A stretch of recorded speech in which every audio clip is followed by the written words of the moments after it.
Hello and welcome everyone to the fifth episode of Discordant Dragons.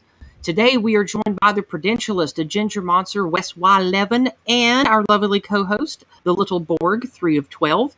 Today we are going to be interviewing 5 erudite dragons that come from illustrious backgrounds. But before we do that, we're going to bring people on and say hello. So let's start with the illustrious Wes Wyleven. How are you today, my friend? How you doing? I do myself, well. I know that you just came off of a vacation. How you feeling? Oh, I'm doing very, very well. I'm very relaxed and eager to, but there is a part of me that's eager to get back into the game. So, Well, good. We'll be talking a little bit about that towards the end of the stream and about Friday. And also today we're joined by a ginger monster. How are you today, Ginger? I'm good, and let me just apologise about the clock. That I have forgotten to turn off the cuckoo feature, and yes, I do apologise about that. I'll turn that off now. It's part of your charm. How are you this well, I late? can leave it running if you'd like. How are you this late evening on the island of Albion? Oh, I'm doing wonderfully, especially now that I'm joined here by all of you wonderful people. Excellent. Glad to hear that. And speaking of wonderful people, we are also joined by someone who was here last Friday, the Prudentialist. Good evening, my friend. How are you? I'm doing well. I'm glad to be back. Glad to have you here for some lighthearted comedy improv fun tonight with a touch of role-playing. We'll get more into what we're actually doing here in a minute after we say hello to the lovely little 3 of 12. Hello, my little board band. How are you this evening? Hey, I'm pretty good. I appreciate you being here as my regular co-host. Always glad to have you here. Absolutely. I'm actually a little worn out because I spent the last 3 days doing a power supply swap between 2 computers. It was a pain in the ass. Oh, I bet. That's a lot of work, especially having to unplug and replug all those firm little plastic connectors. Some of those wear my fingers out. I hate those things. I know, and I'm not exactly muscular. I'm probably the only person who has the tiny hands that can even get into those crevices. So, Well, today we are going to be we are going to be assuaging some quandary of fictional dragons. Now, for those of you that may not know, the nature of Discordant Dragons is one of a role-playing and comedy improv. So I pretend to be the ambassador between the real world of Earth and a fictional setting known as the Council of Worms. It's a fantasy, magic, Dungeons and Dragons type of setting where dragons live among humans and other fantasy creatures like orcs and whatnot. So the nature of the show is a Council of Worms is assigned to my ambassador party, which is me and the people assembled here. And each one of them has a specific question, quandary, or frustration about trying to understand our world. And it is a comedic role-playing lens through which we get to bust on Clown World and laugh at or discuss some of the hot-button issues or really hilarious things going on in the scope of the media and socio-political things of the current era. So the structure of the show is I roll a die and I pick a party member, and they get to choose one of our dragons, which we will get to in a moment, but I have them prepared. I use visual aids, and I have all of the videos and articles and everything already plugged in and prepared. And assuming that we do a good job and the council is pleased, at the end of the stream, we get rewarded with treasure from a dragon's hoard. And the treasure always comes in the form of uplifting positive articles or good news, funny memes, that kind of thing. So that's the structure of the show. And every 30 minutes or so, we are going to be stopping to see what the community has to say. You can leave questions and comments for both myself and the panel on entropy. Now, a reason that I want everyone to get used to using entropy is not just because it's a way that you can make financial gifts and super chats, but because eventually I might be yeeted from YouTube entirely, and Entropy is a reliable, no censorship platform that will let me stream no matter what. So I'll encourage all of you to get used to using Entropy, bookmark it, do whatever you have to do. Over on the Entropy interface, you can use the pulse feature to leave emojis with everyone else. You can even build a poll. Some people can. I don't know if that's for everyone. Also, you can leave questions and comments on the left-hand side in the question widget, and other community members can vote them up and down to show whether they like that comment or not, or that question. And I will be reading those. You can also follow the stream on DLive and Trovo. I have considered recently starting a Twitch, but I'm still on the fence about that. I've been dragging my feet. I don't know if I'm going to go through with making Twitch like I've talked about recently. I might, but I doubt it. And on top of Entropy, if you would like to financially gift, you can send short messages via Cash App, which is a wonderfully fast, easy way to donate to me to support the channel. Cash App takes a tiny percentage of the transaction. That's the best way to give me money. And last but not least, if you would like to leave me a tip on PayPal, you can do that as well. And you can also leave short messages on PayPal. If you want to support the channel monthly, you can do that over on Subscribestar. And I recently learned that there is a tip feature where if you're an active Subscribestar user, you can also leave one-time tips over on Subscribestar. So now that the big shill is out of the way, we are going to go ahead and introduce our dragons for the day. And we're going to do that right now. Here are the topics for today. The 5 dragons that we are going to be talking to today are the chromatic 5 dragons that we have been discussing, the different clans of dragons. Today, the green dragon, wearing his mask as appropriate, ponders KG Koof conundrum. The black dragon has a little tag-along visitor, as you can see, riding on his head. How to get to Satire Street is the black dragon today. The red dragon is shouting the silent child Hod. The white dragon is accompanied by the ghost of Mr. Bean, and he says, Mr. Beam, sorry, and he says winter is coming. And last but not least, the blue dragon says AJ and Uncle Ted were right. So, and I think all of you who are in the know what ghost is haunting the blue dragon here. So, with that being said, I am eager to get started with our first dragon. So I'm going to roll a die, and there are 4 of you. So we're going to start with a D4. I don't count right now. I don't get to pick. So since the Prudentialist is our most esteemed guest, and this is his first time here, I'm going to let him pick a number 1 through 4. Which number on the D4 do you want to be you, Prudentialist? 4. You want to be 4. All right. Ginger, which number do you want, 1 through 3? I see myself as second in the lineup, so I shall have 2. Okay. Wes Wyleven, do you want 1 or 3? As always, I will choose 3. And that leaves number 1. 3 of 12, number 1. Yes, a number 1. All right, here we go. That is a 1. So that means that little 3 of 12 gets to choose the first dragon today. So of these 5 interesting, hilarious topics, which one do you want to do first? I'd like to do how to get to Satire Street. Okay, that's a good one. The Elmo, How to get to Satire Street. Yeah, the Elmo is a red flag. I need to take it. All right.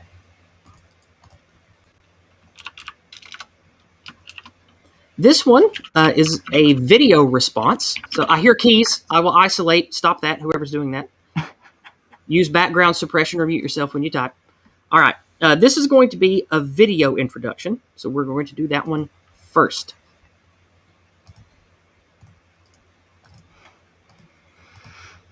Here on the Babylon Bee, we have a video. And we're going to watch it together right now.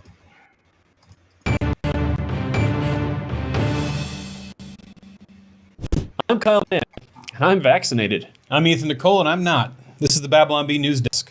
As Sesame Street continues to educate children on how the world works in this day and age, the show has introduced a character who is blamed for all the world's problems. Todd, a Muppet who's a white male. Being sensitive to kids' needs, also wanting to not hide the realities of this world, the show tackled the controversial topic of hate crimes. Take a look. It's bad when a person hurts another person because of the color of their skin. And no matter what the skin color of the attacker is, it's Todd's fault. Oh man. Good one, Todd. The episode received quite a bit of backlash from conservatives and people named Todd.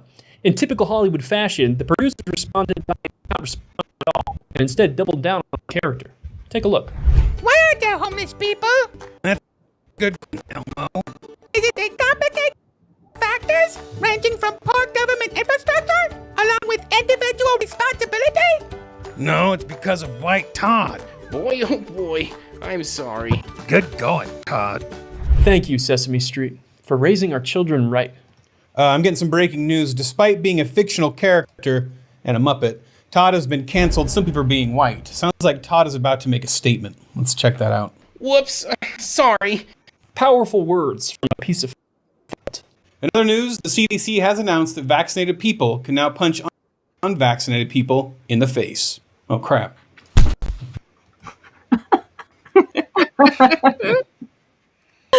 Okay, now that we have seen that. All right. That was quite the video. The black dragon today, which we are going to pull up and let you guys see. Boop, there she is. Today, this is the black dragon. She is an old hermit, and she has lived around many human kingdoms and observes them from the swamp and spends a lot of time invisible, lounging on cliff sides or curled around buildings, just observing human behavior. And she is confused how this video is satire.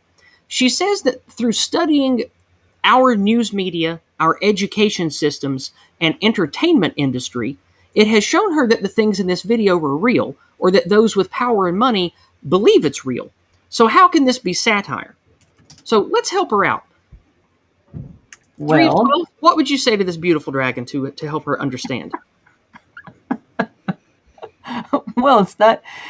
Well, in the last few years, there's been a lot of unironic speak of anti-racism, and that, yes, we are all taught now. Budgie Burger is very correct. We are all taught now. In the last few years, various terms have been coined in order to do the mental gymnastics required in order to have things both ways and talk both sides out of their mouth.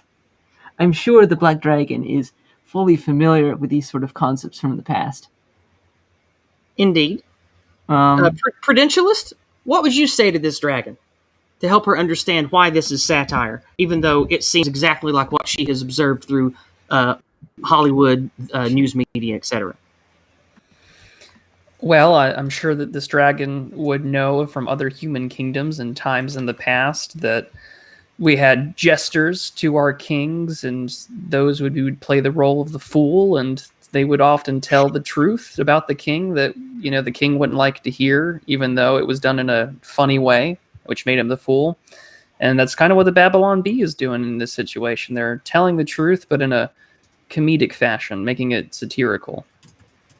All right, I just told her that, and she says back that, but are our comedians and our jesters not being silenced and persecuted by the same sword? So she doesn't see how this is the same.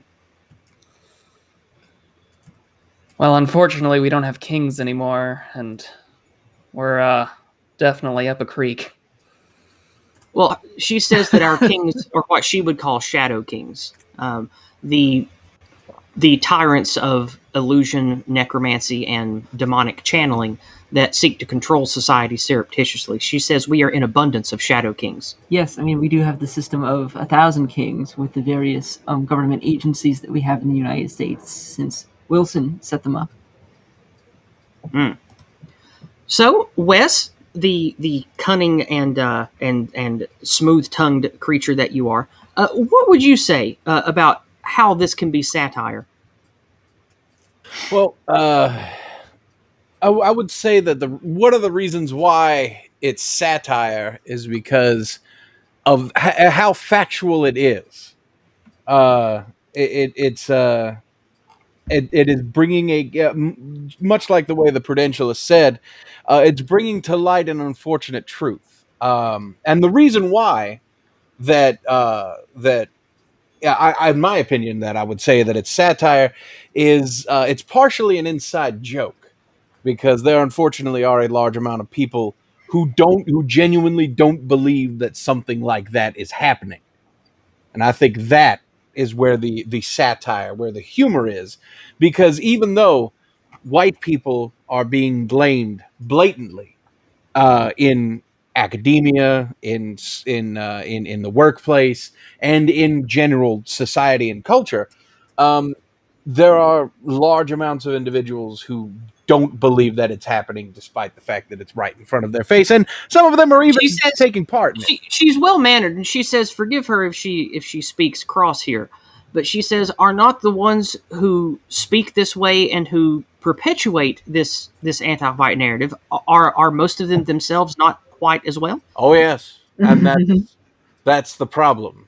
Is, a lot of them have been taught, not just of course the whites, but a lot of them have been taught to hate white people, and them being white themselves, they were taught to hate themselves because of that.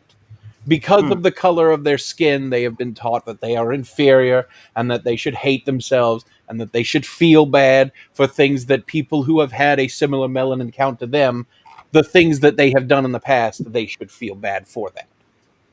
So she asks if the satire is a way to not only let others know that you are in the know, but hopefully use that as a medium to get others to realize that they've been lied to and tricked.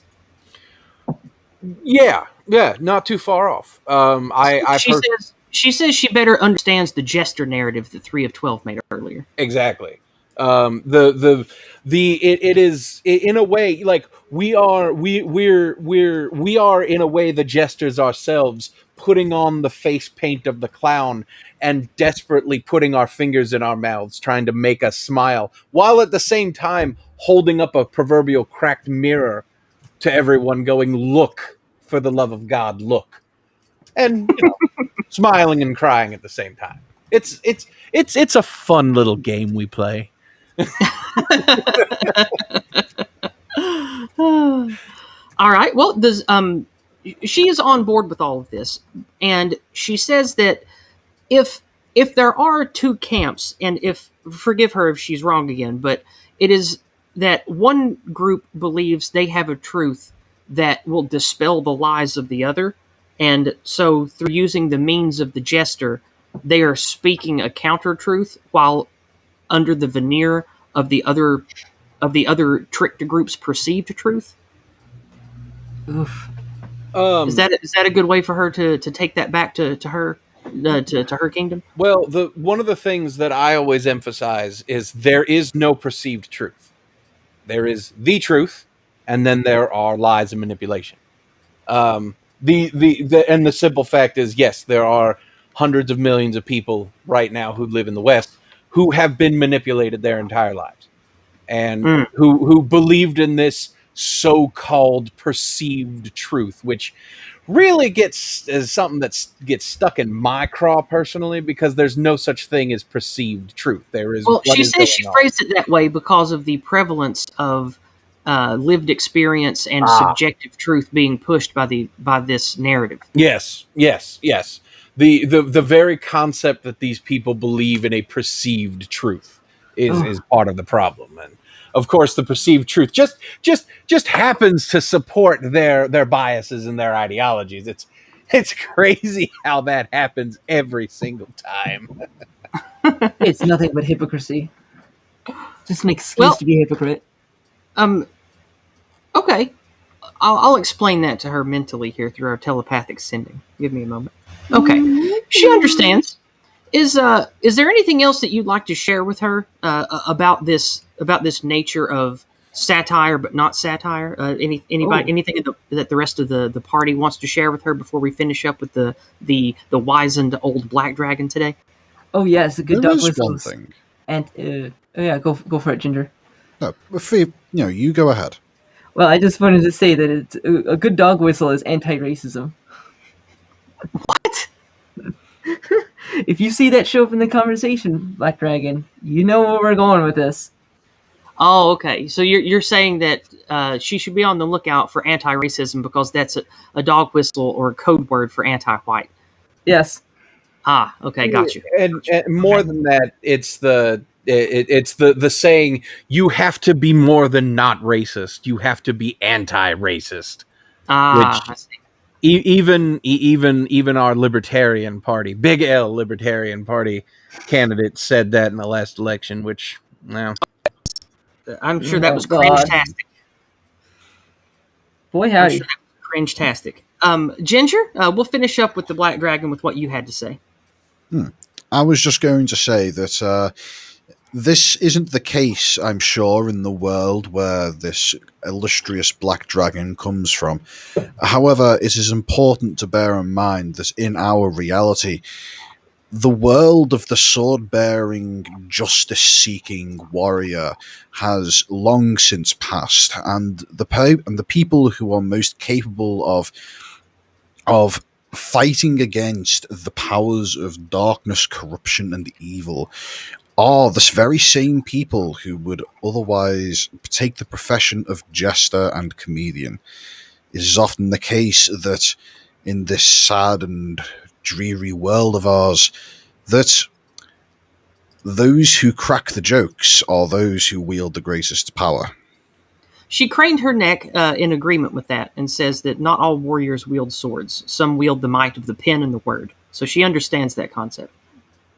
And there is a saying in our world where if you want to know who is in power, look to those whom you cannot mock. She says that she understands who they are, but out of appreciation to my channel, she will not name them. So, moving on. That's going to be the end of discussing with the Black Dragon. She is very appreciative of what we've shared with her today and has a much better understanding of comedy and satire now. And she will take that back to her and hers, and will put in a good word with us for the council in regards to a reward today. So everybody say bye to the beautiful Black Dragon that has been with us today, and wish her well. There we go. Now, we have 4 other dragons that have questions today. Now, we've already handled Elmo and how to get to Satire Street. So that leaves the Green Dragon with KG Koof Conundrum, the Red Dragon with the Silent Child Hod, the Blue Dragon with AJ and Uncle Ted were right, and the White Dragon with Winter is Coming. And there are 3 people left. And so we are going to roll a D3. This is going to be between Wes, the Prudentialist, and Ginger Monster. So we're going to see what it is. 2, 3, and 4. That is a 2. And I believe that a 2 was Ginger, correct? Yes, that was me. Well, Ginger, which of these dragons, i.e. topics, would you like us to address next? Out of all of them, Winter is Coming intrigues me the most. All right. So you want to do the White Dragon next, then? Mm-hmm. All right. We are going to start this one off with a video, and then I'm going to read an article before we... let's see, is this a him or a her? This one's a him this time. So before we address what he has to say, we have a brief video to watch.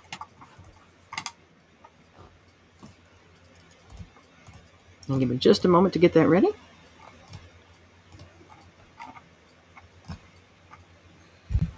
Okay. Sorry, it's taking a second. It's no worries. The video is being a bitch and not wanting to... Okay, there it is. Okay, it finally loaded. Again, I apologize for my spotty internet. I have to have like 20 tabs open to do this, and I'm already on Hillbilly Internet. So sometimes when I have a video to share, it takes a minute. Guys are shitting on each other in the chat. I love it. All right, well, here we go. We know how to keep ourselves entertained. Yes. I need you to watch this and just drink it in. Hey, y'all! Hey, y'all! Police are shooting rubber. I just talked They to just shot him in the ear. It looks I like. just talked to Dante's mama. She wants y'all to chill out so we can get justice for Dante. Let's get justice for Dante. Person Let's injured. get justice for Dante. Chill out, y'all. They wanna start some shit with us. All right. Now, there's an article that goes along with that, and we're going to read that here. Oh, God. For this. Doing Did this all that over man again. just get shot in the ear with a rubber bullet? He got shot in the cheek, in the face, yes, right in the side of the head. Because he was right in front of police officers, and he seemed to menacingly pick up a big chunk of concrete or a cinder block or some shit. Anyway, update. BLM mob starts jumping on police cars after officer involved shooting in Minnesota. Cops drop thug with rubber bullet. Live video feed. And of course, we just watched that. And we're going to watch again. This one doesn't have audio, but we're going to watch. Yes, the urban jungle has come to the suburbs, it seems. So there's that. All right. No, I swear to God, I've seen other members of the great ape family do something very similar. Yes, many of us have. Now, this is the white dragon. As you can see, he is a venerable white dragon of some esteem. Now, in his lands, the Arctic people are similar to our Eurasian tribes in the Arctic Circle. And while the technology and magic are different between our worlds, he recognizes something similar. He says that the people of his kingdom discovered great treasure of ore and oil many centuries ago, which led to an era of great prosperity. During this time of growth and decadence, a cabal of scheming merchants from a faraway desert land infiltrated the noble clans of the northern people, using generations of foreign music, drugs, circus entertainers, etc., to make large portions of the northern folk stupid, angry, and then radicalize them against their own nobles. In the end, uprisings similar to what he sees in our society became so common that the merchant lords decided to strip the Northlands of all they could before abandoning it like a beached whale carcass picked clean by vultures and vermin. He asks if the destruction of the North American civilization is the goal of those who control the money and spice of our lands, or only those of hostile foreign powers like the merchant lords in his world. He's also curious if the strong and the wise in our lands could do like the many lesser clans of hunters of his Northlands did, which was create secretive separate communities for food, trade, and culture apart from the hostile culture that the merchant lords installed. Because after the collapse of the noble clans in his Northlands, these secretive communities and families came together and rebuilt their tribal nation. So, since Ginger, you were the one that got the topic, we're going to let you address this dragon first. So, what do you have to say to his story and his quandary here? It is quite the story. How a group of foreign agents would move into a northern land where clearly they were neither particularly welcome nor comfortable, only to go about making the world their own. A truly conniving and dastardly means of conquering. I would say, I don't really think there's much to say other than the concept of creating small secluded societies through which to venerate the old ways and use them as a means by which to maintain a grip on a greater form of society, to be cherished and held like a dying flame carried into the future. That is truly an admirable position to take during all of this. Okay. Prudentialist, I'm sure that you have some keen insights to share, perhaps especially likening the northern people of his world to what we might be experiencing. What do you have to say? I would say that there is a lot of parallels that you can be found in this story that you're telling us. I would say that the opportunity for people like ourselves of our own tribes to network, connect, and understand how to take care of ourselves even as the world seems to fall apart gives us hope that we might do what is necessary to rebuild when the time comes. That is what he thought could be happening, but since he doesn't understand our technology and the magics that we have, he couldn't tell if that was actually happening or not. But he's glad to hear that some people at least are on board in doing that. Wes, anything you have to say to this?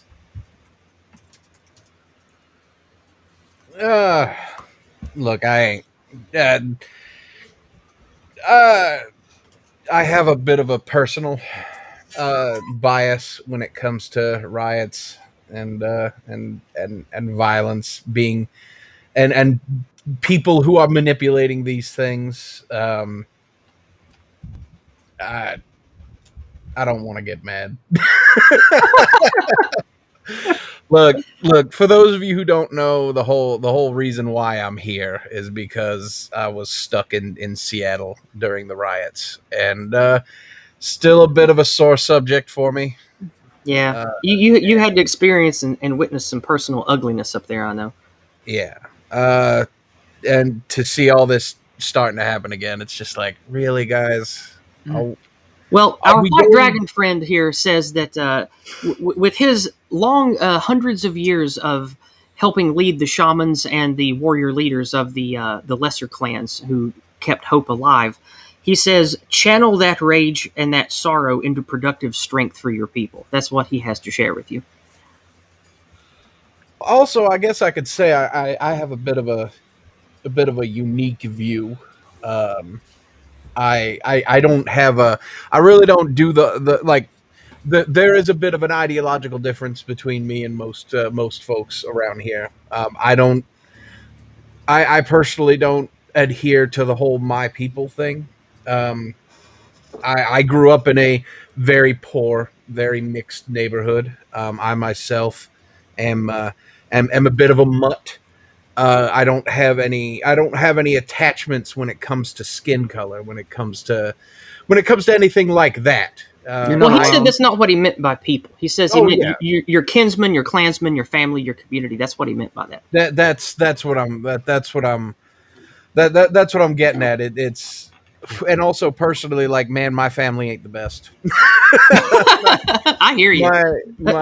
Those of you who followed my channel for a long time, my most loyal Yizraelites, will know that I had a rather abusive father and some really shitty family. But when there's an old Jeff Foxworthy joke that says when you mix sewer water with drainage, you don't get Evian, and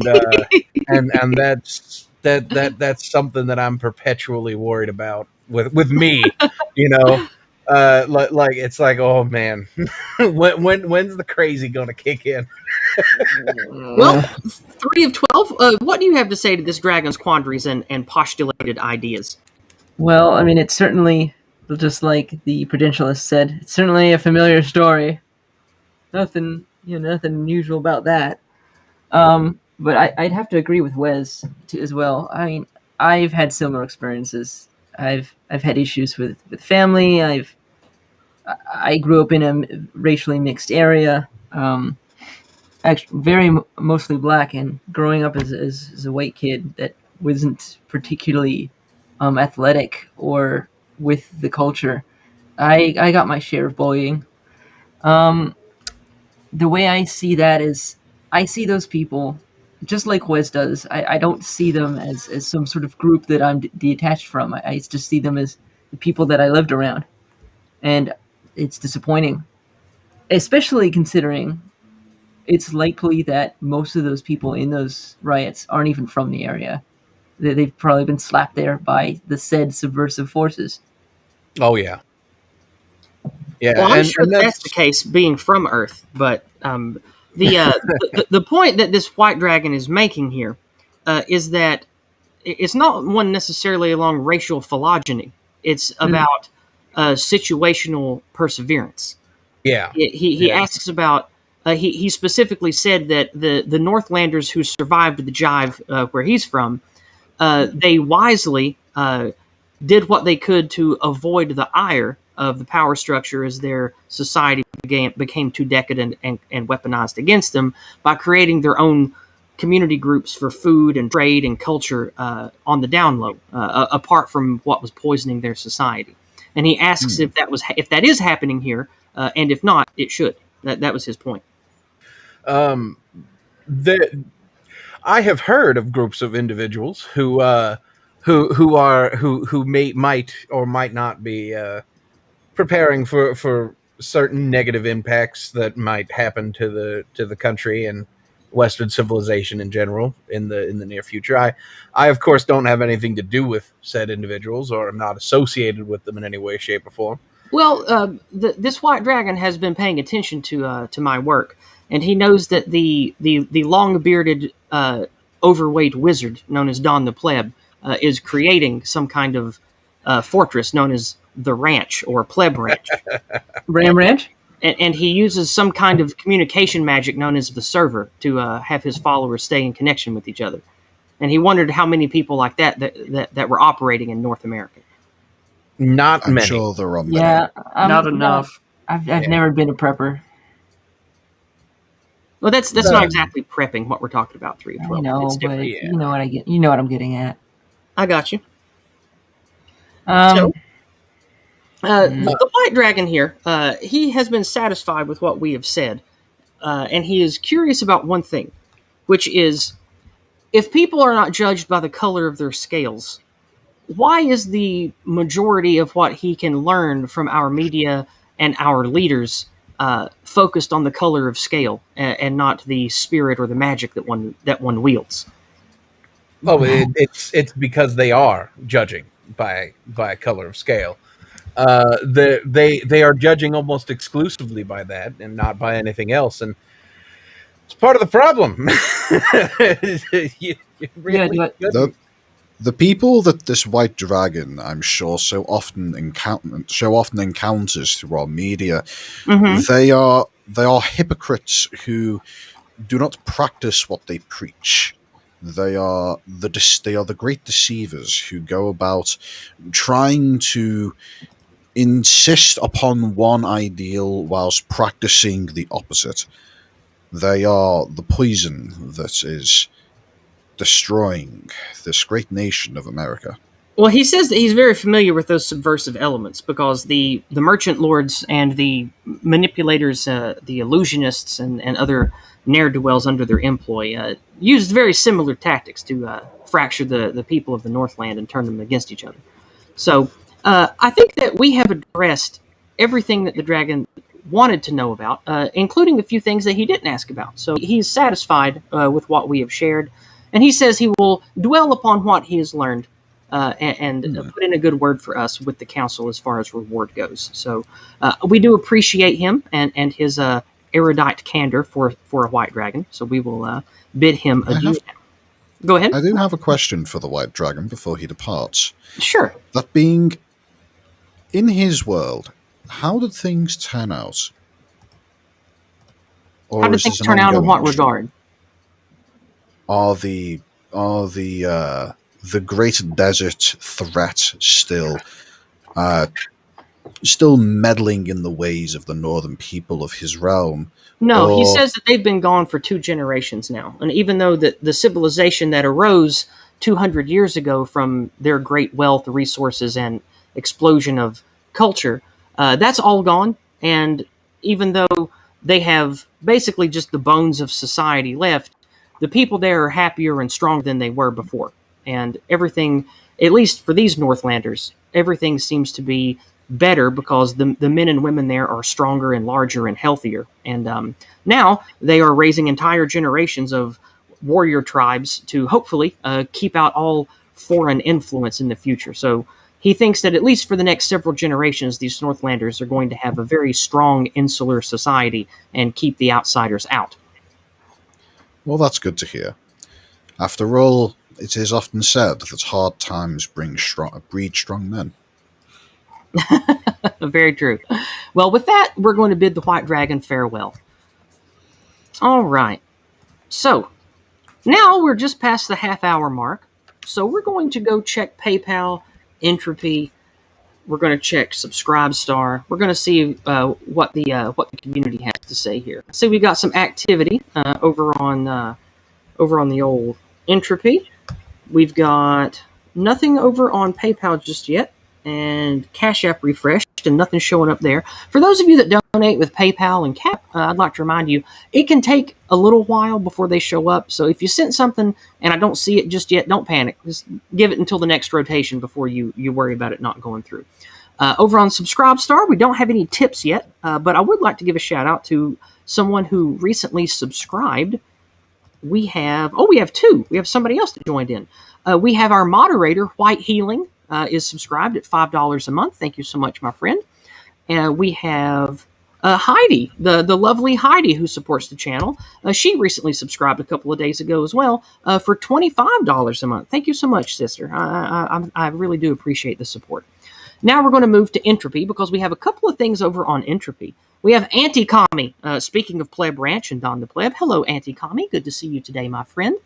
Anti-Commie for $5 says, hopefully this works. Hopefully YouTubers come to Entropy as well. And yes, I would very much like to see people come over to Entropy more.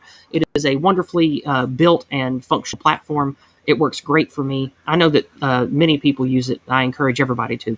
Now, speaking of Anti-Commie and Entropy, he intelligently is using the question widget on Entropy. And that, again, to remind you, on Entropy, on the left-hand side, you can type long-form questions and comments that other people in the community can vote for up and down, and I read those out. You can ask questions to me, the panel, and on this particular stream, even to the dragons. Anti-Commie says, what does the benevolent ice dragon think is the best way to keep the tribes from being tribal and fighting each other? Well, I can't speak for him directly, but from all I learned about what he shared with me and the Northland people that he's lived around for a long time, the way that they kept from fighting each other was focusing on what threatened them as a group and banding together tribally against their enemies within as well as their enemies without, and focusing on self-improvement and creating better, stronger men and women. And that was what worked best for his people. Maybe that could work for us. So that's all that's going on Entropy. That's all with the paid chat. And since we're at the halfway mark here, I would like to thank everybody in the YouTube chat. I would like to thank everybody over on DLive. Oh, we just got some lemons over on DLive. Thank you, Katie. I appreciate that. We have Katie Klang donating lemons over on DLive. Thank you very much. And over here, we have some regulars. We've got Gasper Green. Hey, Gasper, good to see you in the chat. We've got good old Raymond Piper. We've got DeHautaville. Oh, we've got Stepdad with us today, too. I saw Linda earlier from the Scrubs. Hoyt to all the Scrubs who are up late over here hanging out with us. I appreciate it. We've got Polyphant, Simon JJ. Good to see you, too. Oh, Son of Tiamat. What an appropriate name to be here on the Discordant Dragon stream. Son of Tiamat. Yeah, definitely. What an appropriate name. All right, then. So, to answer DeHautaville's questions, lemons are the trade currency over on DLive. And when people donate lemons, that's donating crypto money over there. Regardless, that's 2 dragons down, and we've got 3 left to try to satisfy before we get out of here today. And that leaves the Prudentialist and Wes Wyleven to choose the next dragon. So we're going to put the topics back up here. And we are going to, boop, there we go. Now we can see them all clearly. We have done How to Get to Satire Street, and we have done Winter is Coming. That's the White Dragon and the Black Dragon. So now what we have left are the Green Dragon, the bemasked Green Dragon on the top left there, KG Koof Conundrum. We've got the Red Dragon in the middle for Silent Child Hod. And we've got AJ and Uncle Ted were right by the Blue Dragon on the bottom right there. So what we're going to do is we're going to roll a D2, and it's going to be either Wes Wyleven or the Prudentialist. And that is a 4. So that is the Prudentialist. So out of the 3 that are left, which of these 3 dragons would you like to engage with and help counsel, Prudentialist? Mr. Green. Mr. Green. All right, let's see if Green is a Mr. Let me see if I assumed the gender. No, it's actually a female today. All right. You can't tell with the mask. Bigot. Yeah, don't misgender her. Dragons don't take offense by that because they don't have gender. They just have biological sex. They're mostly the same. All right. So, the Green Dragon today. This one is I think this is an article. Ah, yes. This one. This is a good one. All right. We're going back to the browser here. Give me just a moment. And aha! Pentagon scientists reveal a microchip that senses coof in your body before you show symptoms and a filter that extracts the virus from the blood. Scientists... Fucking what? Oh dude, this was from a 60 Minutes interview. Trust me. Like, this is real shit. This is real shit. All right. Sure it is. Scientists at the Pentagon's secretive unit are researching viruses and developing pandemic cures.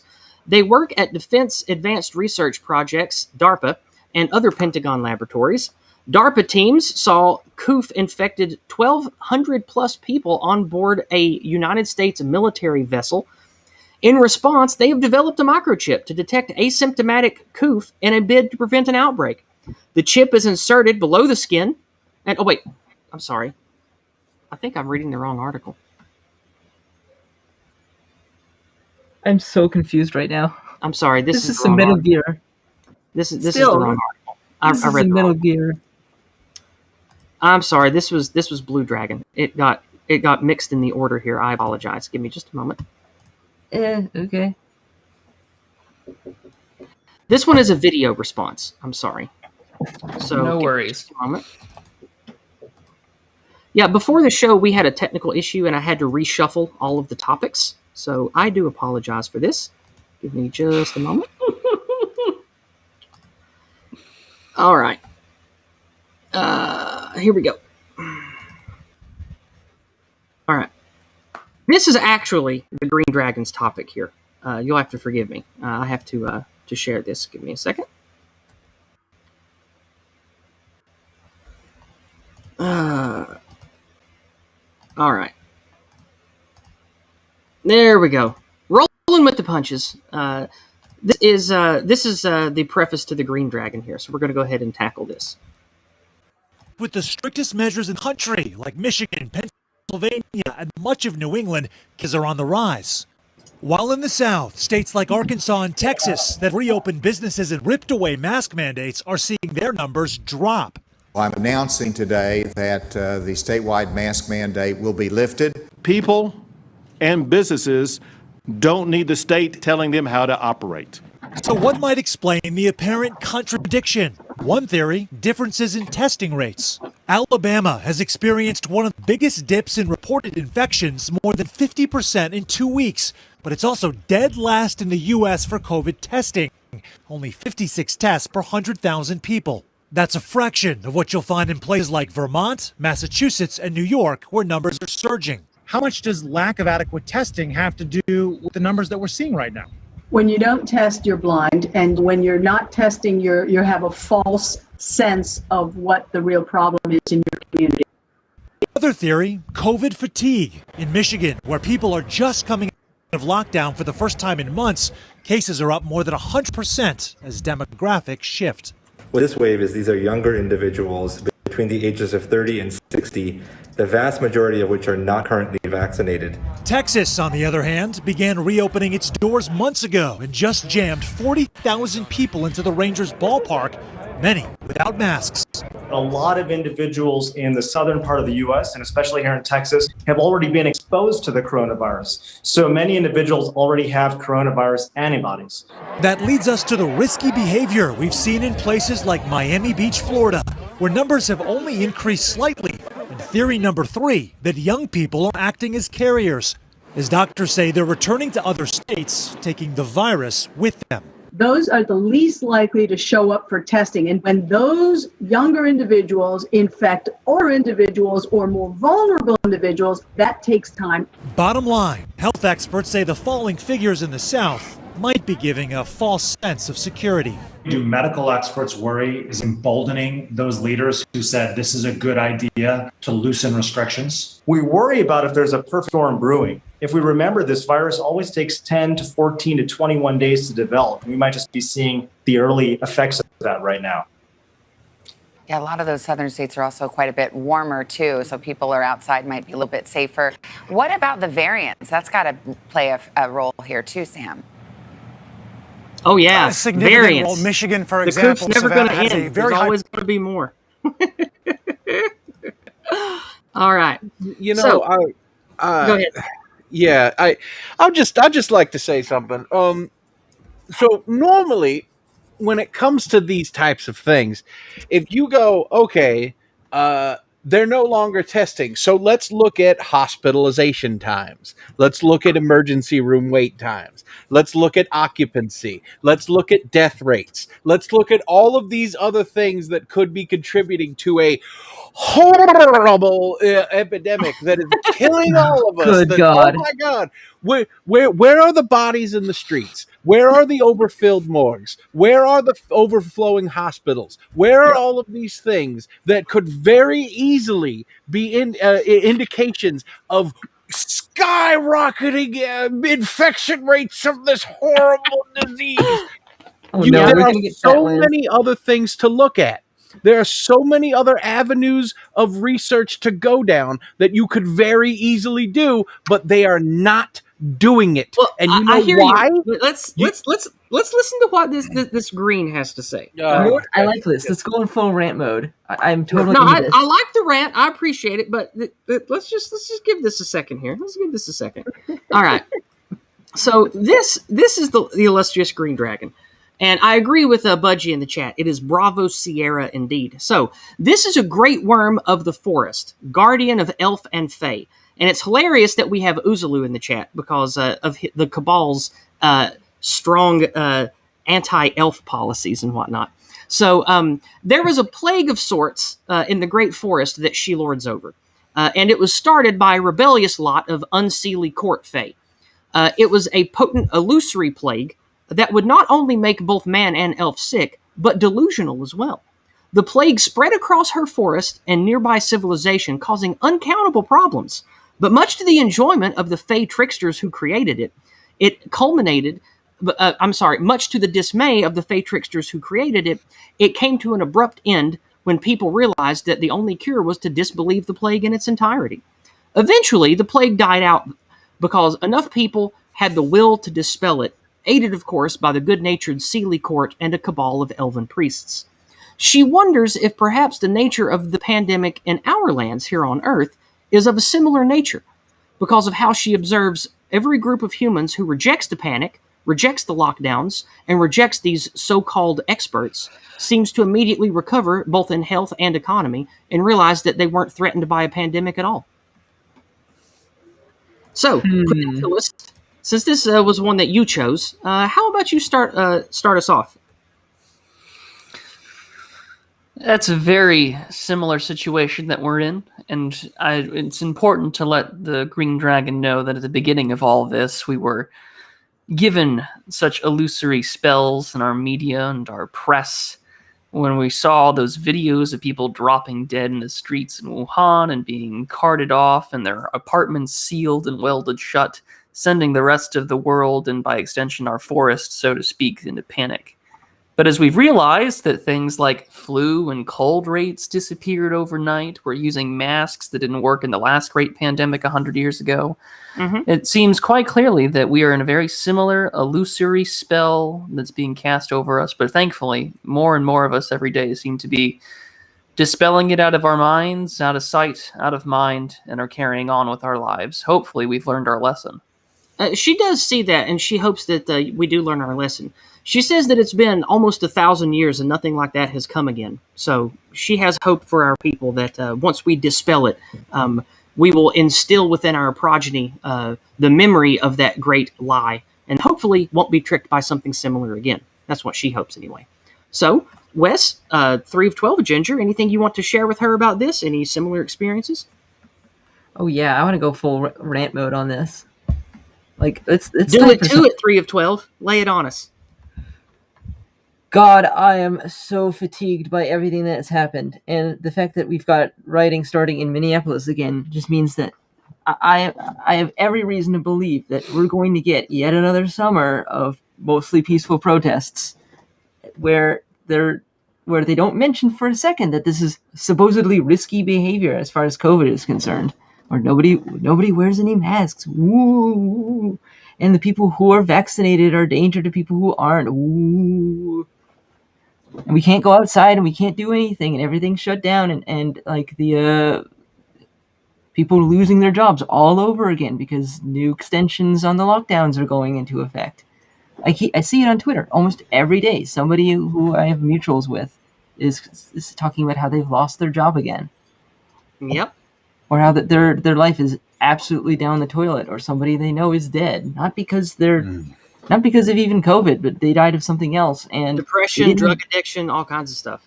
Yes, and their family members died of some different disease in Yeah, the the ER. Green Dragon and- said that no one in this illusory plague, the one of the Unseelie Court, no one died as a result of this plague. It was people turning on each other, people forgetting to eat because they had gone mad, that kind of thing. That's what caused the death and destruction.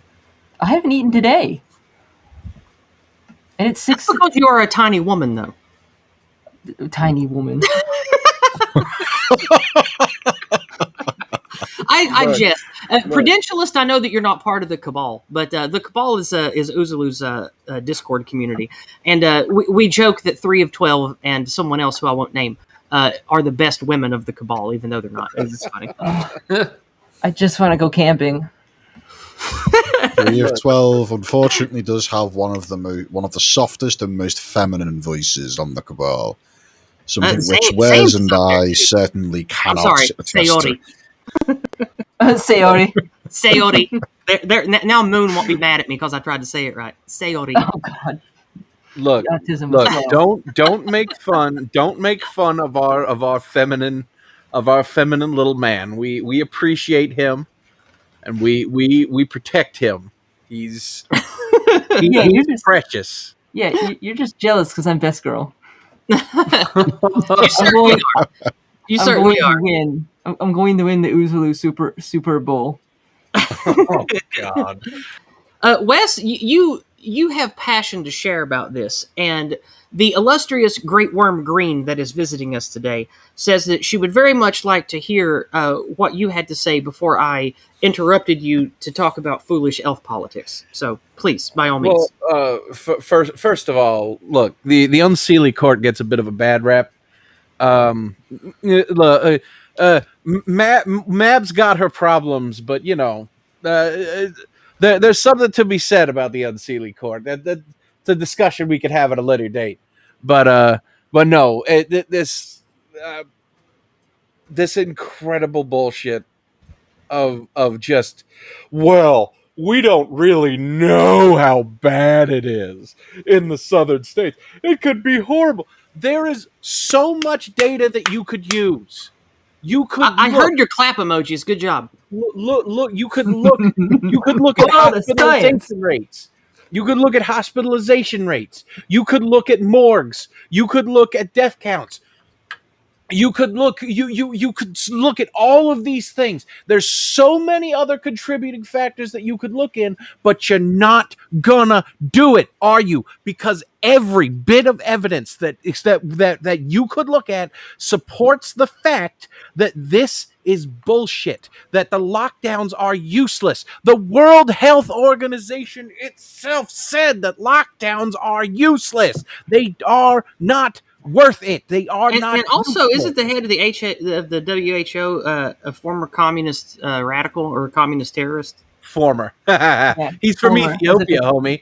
He's from Ethiopia. He is a communist. Okay. You know, like that's the thing. And when I say, you know, he's part of the WHO was saying it, and people are like, well, I thought you said WHO's, but the fact that that even people on your side are saying that it is bad, and yet you keep doing it. And now we have states that are opening up, that are getting back to normal, that are doing these things. And you're like, well, there's really no way to tell. Yes, there is. Look into it. But you're scared.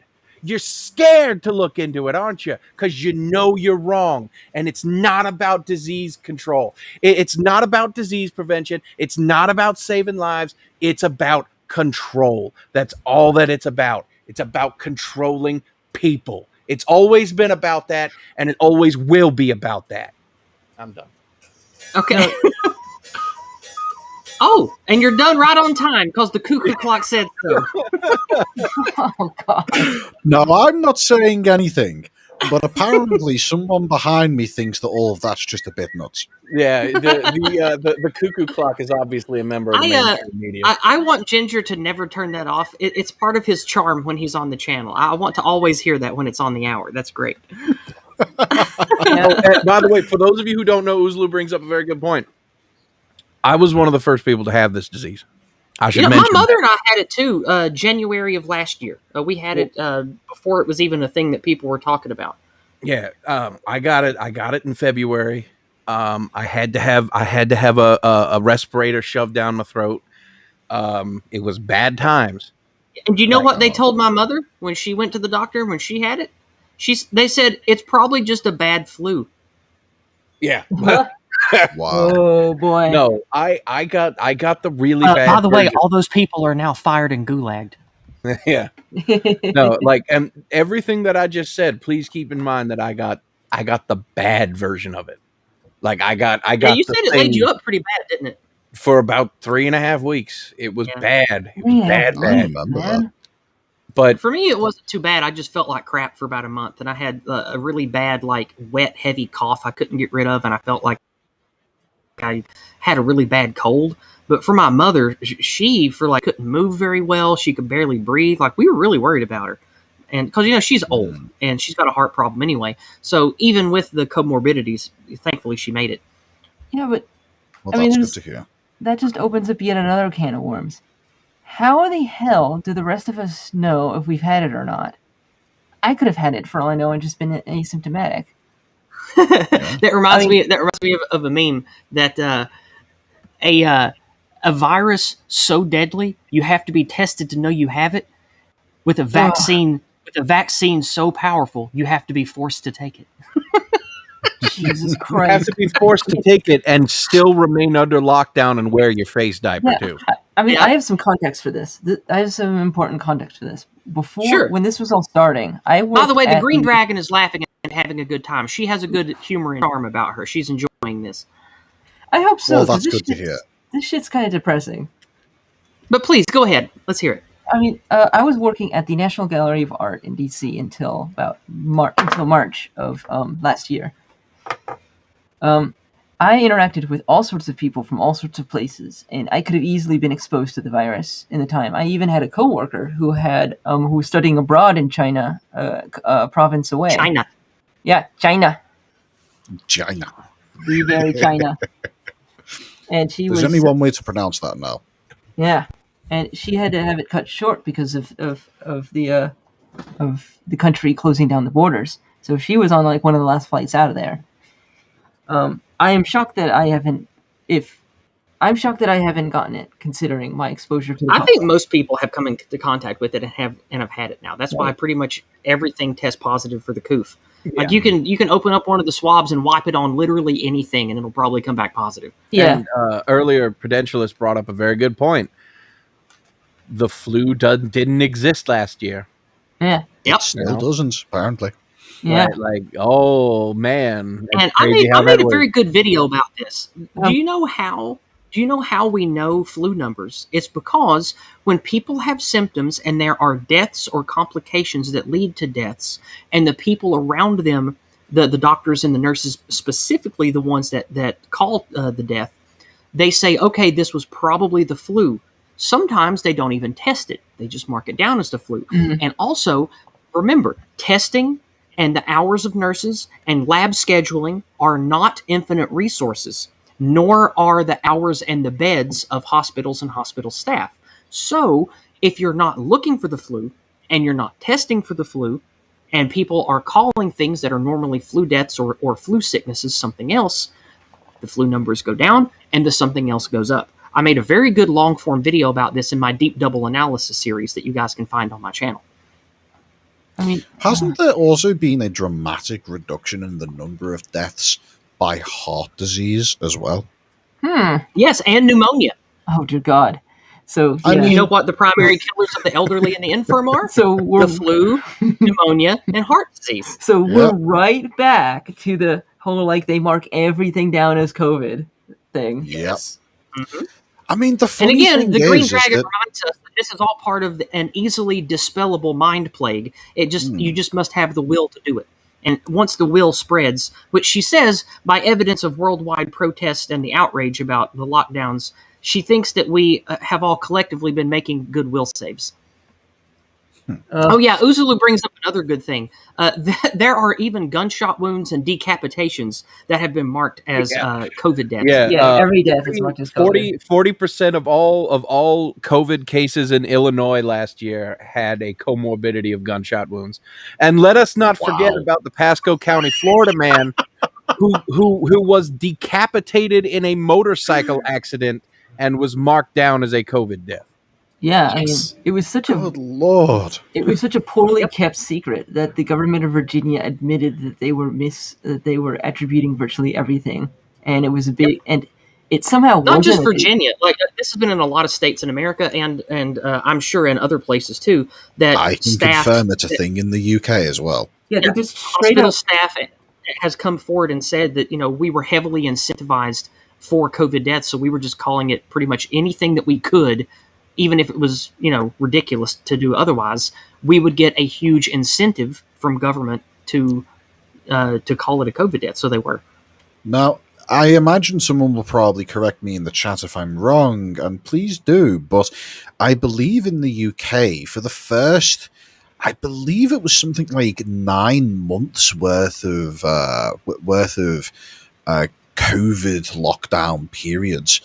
Literally, the methods by which it was determined if somebody had died of COVID was, had they been tested for COVID within the last 30 days? And if yes, are they now dead? If both of those things happen to be yes, then congratulations, you died of COVID. And here's the thing. Anybody brought into a hospital for any reason was tested for COVID. Yep. So they were manufacturing the numbers they needed or wanted. Yep. You could get hit by a bus. You could be whisked away into the emergency department, and you could be given just a quick COVID test, and if it came out positive, and then you died of, I don't know, sudden lack of cranial matter, then congratulations. Now you died of COVID. That's just how it works. And all of those deaths, we have some they comments. are still I'm sorry, taken go ahead. into I didn't know you account. weren't done. Go ahead. I didn't mean to talk over you. I thought you were done. Sorry. Go ahead. Nah, it's all those deaths that are counted, they are still taken into account for the overall number of deaths counted throughout the entirety of the UK during the entirety of this COVID pandemic. Yeah. And another thing that's rarely mentioned is how all this BS has ruined the relationships with people that I care about in my life, and probably has for all of you as well.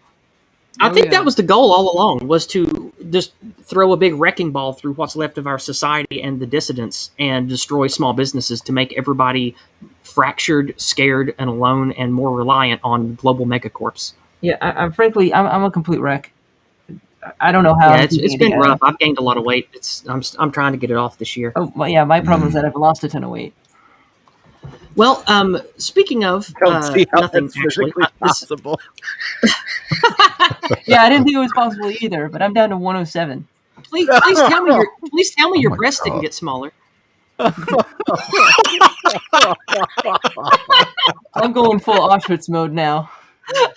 There's no movie left. Careful, Goy. Okay, well, we're gonna do some community interaction because we have 3 things from the community about this. Linda Hunter Hoyt, hello, fellow scrub. Linda says, we had a flu late February. Whether it was Wu flu, I'm not sure. My eldest son got married and we traveled interstate. I reckon 80% of the party got sick. Youngest daughter got it from her cousin. If it was that many people getting sick that fast, I don't think it was the coof. I think it was probably something else, because it seems like most people that aren't older or have multiple comorbidities have a very low percentage chance of it manifesting as something bad. So that could have just been like a more regular, like, stomach bug or something. I don't know. But we have 2 things. We have one over on D-Live, something funny. Canute says, I don't always wear a mask, but when I do, it's to protect the virus from me. It's pretty funny. Pretty funny. And over on Entropy, we have Sam Nope saying, given the number of drunk driving accidents on a yearly basis in the U.S., which would you consider more lethal? The coof or coronavirus or Corona beer. Probably the beer. Oh, definitely the beer. The green dragon deeply appreciates our enlightening her about what's going on, sharing our good nature and all the info that we did with her. So she's definitely satisfied with what we've had to share, and is going to put in a good word with us for the council to hopefully get us some good loot here at the end. So, speaking of getting to the end, we still have 2 dragons left. And that, of course, is the one that I accidentally spoiled a little bit earlier, which is AJ and Uncle Ted were right, and then the Silent Child Hod. So, since it falls to Wes Wyleven, Wes, which one of these do you want to do? Let's do the one we were already introduced to. Okay, we'll go ahead and jump to that one then. Oh, don't worry, Yizz. I'm sure all of us have either already forgotten what he was talking about or are good enough actors. Well, Uncle Ted was right because Pentagon scientists reveal a microchip that senses coof in your body before you show symptoms, and a filter that extracts the virus from blood. Pentagon scientists working inside a secretive unit set up at the height of the Cold War have created a microchip to be inserted under the skin, which will detect coof infection, and a revolutionary filter that can remove the virus from the blood when attached to a dialysis machine. DARPA have been working for years on preventing and ending pandemics. They assess the issues and come up with ingenious solutions, which at times appear more from a science fiction novel than a laboratory. One of their recent inventions, they told 60 Minutes on an interview Sunday night, was a microchip to detect the coof infection in an individual before it has become an outbreak. Now, this is very interesting, and I spent about an hour today reading about this to make sure it wasn't bullshit. And this is, in fact, not bullshit. This interview really happened, and this guy did make these claims. I highly recommend that you guys look into it. I'm going to go ahead and share the Daily Mail article. They, of course, have more clickbaity titles and more bombastic pictures. That's why I choose them for a stream. But if you want to look into this, it is actually legit, and this guy did talk about this stuff. It's not Bravo Sierra. It's real. So if you guys want to look into this, you go ahead. So we're going to move away from that now and go to what the dragon has to say. And speaking of the dragon, here he is. He is a wizardly sage, and as we've talked about on this channel before, in D&D, blue dragons have a penchant for magic and sorcery. So, this blue dragon, many hermits are those who know the power of truth, especially since many were banished for speaking it. Seeing as how the sages of his land seeing how the sages of our lands have been predicting what is known as slippery slope for many years, and some measures of truth-telling are still tolerated by the power structure in our lands, is there a faction within said power structure who want a successful uprising? Perhaps a few shadow kings and queens on the side of the people who want us to throw off the shackles of the corporate priests who have placed on the rest of us, or who have placed on all of us. So, I would like to, first of all, let's get an AJ in the chat for Alex Jones, Ted Kaczynski, and Yizz being right about the government. I'd like to get an AJ in the chat. I'm going to go ahead and start. All of us truth speakers who have been warning about all of the horrible things that governments do, all of the awful things that globalists like Bill Gates have been talking about with microchips and vaccine passports and all of that. We told you years ago that this was coming. And we told you that COVID was going to be the door that they were going to make us all open to get there. And I would like to just take a moment to appreciate all the truth speakers, Uzulu in the chat included, because of all of the efforts that he goes through to spread the truth. Let's get a big AJ in the chat for everyone. No horny, Gasper. No horny. Beat with stick. Beat with stick. He said BJ instead of BJ. What a prat. No, that's just Boris Jones, the man's father. Uzulu asks a question here. He said, how much would someone have to contribute to my stream for me to break the ideological political censorship rules YouTube enforces? I'm not exactly sure what he means by that. Do you guys get what he's saying? How much was on the contributor stream? I think what he's asking is how much would somebody have to pay you for you to start speaking your mind in its fullest instead of self-censoring? Well, here's the thing. I kind of already do. I just wiggle words around and stuff to not get zapped by the algorithm. But I mean, I don't know. Like I like being able to talk to people and have a stream. So even if somebody offered me a ridiculous amount of money, like $1,000, I don't know if I would purposely try to get the channel tanked. But I mean, if somebody wants to throw a bunch of money at me, I'll consider it. If Uzalu, do you have a particular thing in mind? Would you like me to play the your particular proclamation that got your channel struck? Is that what you're suggesting? I think it might be a good idea to play that video just for the sake of advertising Uzalu's channel. I mean, after all, it is a rather nice channel. That is true. Uzalu was censored for speaking the truth about the bigged erection in the 2020 political cycle. God. So, fortified. I think the Flower Eaters mentioned this quite well, that you can mention one thing and you can mention the other, but you can't correlate them. Yeah. No, Uzalu has been a truth speaker for a long time, and he is a staunch proponent of free speech and morality, and not like a ridiculous, like, old timey type of morality. I mean, like, the morality of what's good, what's true, freedom of speech, freedom to associate, and all that stuff. So he was struck for that. He was struck specifically for ideological reasons for speaking the truth about the big direction. Uzalu, how does it feel knowing that you've single-handedly managed to derail this stream so effectively? Well, to me, you are a proponent of morality because you care about what is right. You care about free speech. And to me, the highest morality is that of truth, is that of the freedom of people to associate and do what they want outside of tyranny. And to me, there is no higher morality than that. So that's why I said what I said. But forgive me if I put words in your mouth. Yeah, so, Susan is watching and she's saying, "What is morality?" So, as interested as the Blue Dragon is in all of this, let's get back to what he wanted to know. The Sagely Blue wanted to know, is perhaps there are some Shadow Kings and Queens on our side that want us to know that the truth speakers and the ones that have been thrown off the island, so to speak, were correct? Or do you think that this is just all part of some type of manipulation of control by the Shadow Kings and Queens who want us in bondage? What do you think, Wes? Man, that's a complicated subject. Not because like I'm censoring or anything, I'm self-censoring or anything like that. It's because I have a tendency to live and die by Occam's razor. And while it's not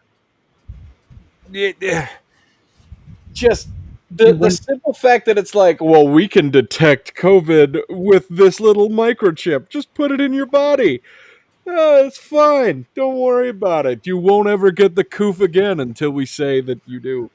Like that type of thing. It's just like, man, like I don't want to go down that road. but it's like, oh, this does not look good. Yeah, for me, it's like, where do you even start? Where do I even start with this shit? It's just how like, man, like putting a microchip in your butt. Like I'm not opposed to post-humanism, like transhumanism, like replacing your body. Like my arm is all fucked, so I'm gonna cut it off and get myself a cool robot arm that I got hydraulics. No, I got you. Like that I have the option to replace my eyes with really cool eyes, so I'm gonna go do that. That's different from put this microchip in your body, bigot, or so we don't have to accuse you of getting the coof. It's just like that is so much different. That is so much different. And it really does reek of just what are you doing with that? Why? No. First of all, no. Secondly, take your microchip and shove it. Thirdly, what are you planning on doing with it? You know, like that's the other thing. Yeah. I don't know if that answered the question, but I just I think it did answer the question quite well. I mean, I have my own context for this. It's reminding me of conversations I had 10 years ago with someone who meant quite a lot to me. And I mean, you can see I'm Borg. I'm into transhumanism. I think that if technology is used as an extension of ourselves, it can only be a good thing. If you use it responsibly, yes. Problem is, all these technologies that have approximated these sort of futurism, these things that only could have been imagined in Star Trek 30 years ago, we have today, and they don't have that use because they've been so compromised by corporations getting telemetry and the NSA having Prism and watching everything you do, and it makes me not want to have any of that technology because I know it's only going to be used against me in some way, just like this chip would be. Like, what is the purpose of this chip? I can't believe that the government would be would be offering this for the sole purpose of treating. I have a meme for this. COVID I'm or going to anything dig up else. a meme for this. Yeah, go get it. Go get it. You keep talking. I got a meme for this. I cannot take the government seriously in that they would insert this chip that somehow DARPA developed this for the sole purpose of treating this disease or any other disease that could possibly be filtered through dialysis. I mean, the technology sounds amazing. Unfortunately, I just don't trust anyone that would want to implement it in me today. I don't trust it. I can't trust anything. I don't trust virtually any technology anymore. I mean, just look at all the various assistant devices you can buy that are essentially unnecessary anyway. But for some reason, we're supposed to have IoT devices in every room of our house so we can tell Alexa to start playing music. Which, you know, if it was like in a more carefree time, that would have been cool tech. But now it's just, I don't want that listening to me. I never considered when I watched Star Trek and they had, you know, the computer prompt. You could say, computer, do this. I never thought that I never had the realization that meant that the mic is technically always on and always listening for those words. And it's probably recording and since it's run by a corporation, it's recording everything and using all that information to sell me ads. And it is. And more, there are more and more sources of communication that's using the things I say to send me ads. I mean, I always think that I have it nailed down what devices I can't say that stuff around, but it always seems to keep growing. Like I say things once on Discord as a joke, and I'm getting ads for them the next day. Yeah, like that, especially with the way that the big tech companies collect shadow information to link you through people that use accounts who aren't you. They can connect you through other accounts. So like a good example is like if you keep location on your phone and you use Instagram or Facebook Messenger, if people that you're connected to or that have talked to you that day are talking about doing things or getting food in a certain area, it will tailor ads in that area or to those types of events and give them to you because of that connection. It's very, very sinister. You know, when the technology was new, approximately 5-ish years ago, I actually liked it because it was handy. It gave me ads for things that I actually wanted. Like I found like a bidding site for computer hardware that I actually quite enjoyed called Listia. I got a lot of hardware from it. It was useful. But it's slowly become like it's so poorly tailored to you now that it's like I get tampon ads. Yes, okay, I get the joke. Yes, I'm a girl. I get it. I get it. I get it, Google. I wasn't going to say anything, but... Good God, 3. It just keeps getting worse. Oh, come on, 3. You brought that on yourself. You brought that one on yourself. Come on. Did I? Did I really? It's just that Google overheard that you guys were mocking me. I wasn't going to say anything, but, you know, hey. No, I know you weren't, Wes. You're good. You're a good boy. Ah, Jesus Christ. Well, the Blue Dragon is entertained he says that for a sagely old wizard dragon, he got quite a chuckle speaking to us about this, and he hopes that our passion will see us through to whatever end we deserve. And with that sinister delivery, he is going to depart. I mean, before this thing the dragon departs, okay. I mean, right. can we talk about how ridiculously unwieldy this whole microchip thing is to begin with? To clear you out through dialysis, like this is where I'm going to speak from experience. I'm going to go on a little bit of a rant here, so sorry if it gets TMI. No, but okay. Like, oh my god! So he's 1,000 years old. He says he can spare some time. Oh, I'm sure. I'm glad. I'm referring more to our fellow panelists, but okay, to do it through dialysis, if you were a normal, healthy human being and they want to put you through dialysis, they're going to do two things. One, they're going to find some sort of catheter to stick you in your chest, like I had not too long ago taken out of me, or they're going to have to put some sort of like fistula or graft tubing in your arms or legs. Like, this is not a wieldy technology. And this is coming from someone who does dialysis and needs a kidney. Like, how the hell are you going to expect everyone to get a microchip to like clean out a virus? And then what are you going to do on top of that? You're going to have to like drain them of their blood. That process takes like 4 hours out of their day. Like, are you kidding me? Just Jesus Christ. Like, even if they're supposed to be like happy and what's the word I'm looking for? Even if this is a benevolently designed technology, which I doubt 100%, press X to doubt. Yeah, I mean, exactly. There's no way in hell that it's convenient in any way, shape, or form. So my Occam's razor and my alarm bells are just saying, based on experience, this is bullshit.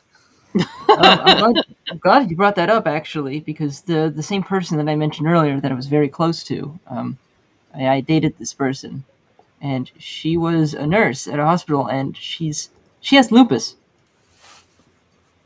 She already had a missing kidney.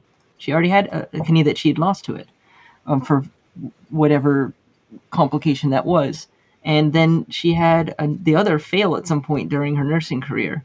She had to get dialysis like every day, and thank God she already worked at a hospital because that made it more convenient. But it made, when you date someone that you don't know is going to be healthy at any given point, it's pain.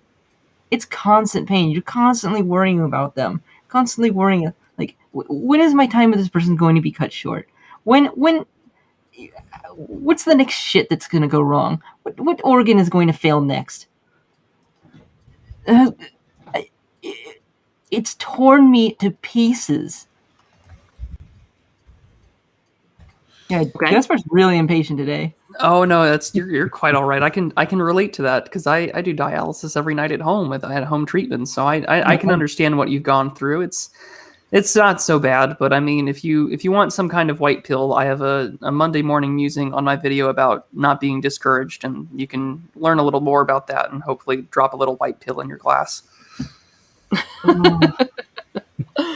All right. Well, with that being said, we're going to let the Blue Dragon go because we've dwelled enough on this. But the purpose of this conversation was not only to inspire us, but hopefully leave us with a bit of a carrot and a bit of a stick. And also to point out that the truth tellers were right. So, by the way, just before we get off topic, there is just one other thing that needs to be pointed out. Viruses are known for being some of the smallest things to ever exist in terms of biological existence. And that means that they are much smaller than the particulates that make up your blood. How exactly do they intend to have a filter that filters out the small virus before filtering out your blood? Well, magic, of course. Obviously, come on, man. Magic. I feel like there's some interdimensional space elf warning coming from beyond the veil, or something to that effect. I checked. I refreshed all the things since we're at the another half-hour mark here. And the only thing that we have is something over on entropy from Vingtor. Vingtor says, what's the over-under that the chip doesn't actually do what they say? It's just a Wi-Fi cyanide pill to knock people off. That's pretty good. That's pretty good. All right. Well, we have one category left. That would be this red dragon. Now, this red dragon, as red dragons do, they are interested about eating children, especially delicious oven-baked brown children. Now, Before we get started here, let's see. Here it is. All right. I have to get it open and boop. All right, here it is. This is good. I'm okay. What happened? I'm irritated now. Now, a record number of immigrant children, are crossing the border alone as Biden continues to expel most asylum seekers. The government thinks that people are just going to go away if they say no to them 10 times. But what they're really doing is causing a buildup in Mexico. In March, U.S. border authorities took almost 19,000 unaccompanied immigrant children from Central America into custody. Now, that's just in 1 month, by the way. That's just last month. And that's the ones that they could detect and catch. The largest monthly figure on record ever. But advocates said that the number is driven in part by Trump-era policies and that the Biden administration... They aren't Trump-era policies, for fuck's sake. Okay. I'm about to throw a fucking fit. No. I'm so angry. Okay, just hold on. You have to understand. They're not trying to disparage Trump. They're just trying to say, we hated Obama so badly that we're not even going to acknowledge the existence of his entire presidency. Now, this Red Dragon is young, but an experienced crusader. In his crusades against anti-dragon forces who oppose the Human-Dragon Alliance, he has seen many tactics of war. Longer-lived creatures like dragons, dwarves, and elves have often implemented what our lands call demographic change as a tool of invasion, especially under the guise of post-war or post-plague charity. Savage and brave clans of orcs and many dragons, especially the Reds, simply eat unwanted young creatures, even their own spawn sometimes. But he has learned, not just through me being ambassador, but through observing human society, that we regard eating youngsters as something unacceptable. And we also lack the dragons here to eat these unwanted children anyway. So his question to us today is, how do the wise men and the warriors of the Westlands plan to navigate the tangled web of human ethics and civics to thwart such an obvious invasion? I'm going to make the Prudentialist answer this first. Prudentialist? So I'm reminded of that lovely meme that was made fun of by the ACLU, where it's like, what happens when immigration officials show up, open the door, get on the floor, everybody walk the dinosaur. But seriously, you have to go back. Sorry, that made me giggle. That's a good one. Oh, no, it's great. But no, like, what we need to recognize is that until we solve the problem of what's going on down south by, effectively putting up a wall, we're not going to solve the issue. These things are up. Every South American country uses our border as a political release valve because of their own shitty incompetence and governance. And in doing so, hundreds of thousands of people are, their lives get ruined. And they either come up here, the U.S.-Mexico border is the world's largest trafficking hotspot. It's a nightmare. And that's why this wall and our restrictionist policies are necessary. I mean, what do we do in the meantime about what we're currently dealing with? Honestly, I wish we could go back to Eisenhower and do an operation whose name I can't say on YouTube. And, I don't think it starts with a W. I don't think I can say that on YouTube. I'm not too sure. Really? I'm not going to risk it. Leaders? No. Okay. Well, I mean, if you don't want to say it, it's fine. Yeah. Just a back that is wet. Yes. Oh. Yeah. That one. Yeah. We need to do more of that. Just let them go. But I'm entirely out of the loop on this one. Oh, someone enlighten me in the private. So in the 90s, there is an epithet. There's an epithet for border crossers for having backs that are wet, but said in the reverse order. The WET back, because they get wet crossing the Rio Grande. Oh, you ruined it. Well, I have literally never heard of this before. Yes, that is not completely true. It's because they have greasy hair. That too. The reason why I know this is because originally it was an Italian, specifically a Sicilian slur. Oof. Oh, it is? Oh, yeah. I thought it was specifically about coming across the Rio Grande. That's something Nope. Christopher Walken would have complained about. I know this for a fact because I myself am of Sicilian descent, and my grandparents on my father's side. You one of those tasty thick Sicilians with the dense pepperoni? Wow! Holy shit! Wow! See, at least the panel's I've diverse. ever heard anyone say something that could offend Wes so quickly, so efficiently. Congratulations, Yizz. Well, it was a compliment. I was comparing him to a delicious kind of pizza. And also somehow, that is the thirstiest thing I have heard this week. Oh, wow! I thought it was a friendly compliment. Go to horny jail, Yizz. First of all, common misconception on several fronts. Firstly, pepperoni is the greasy, retarded stepbrother of the true great pizza topping, which is salami. I love salami, but pepperoni lovers BTFO'd. Secondly, yes. Same with WAP or Guinea. The backs of wetness was a common slur against Sicilians and Italians in general. I did not know that. I did not. Mainly Sicilians, just like with most other insults, because the average Italian wasn't all that messed with in 19th and early 20th century America. It was mainly the Sicilians, because they were considered half breeds. Which I was not aware of that term coming from that. I always thought it was associated with the thing that Prudentialist was talking about. But anyway, it's a common misconception. Speaking of what Prudentialist was talking about, getting back on topic so we can finish up with our last dragon here. Prudentialist, do you have more to add about that?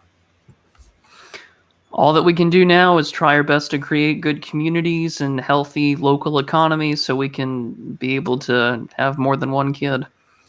So his question was, how do the wise men and warriors of the Western lands plan to navigate the tangled web of human ethics and civics to thwart such an obvious invasion? And you, I believe, have the advice that I've been giving our fellow Westmen, which is we have to rise above, create better families and communities, and encourage people to basically survive the jive, so to speak, and build a better future together. That's sort of the vein of your answer? Essentially. Okay. Ginger, West, 3 of 12. Anything you want to say to the Red Dragon about this question? Yes. I pretty much agree completely with what y'all said. Okay, go ahead, 3.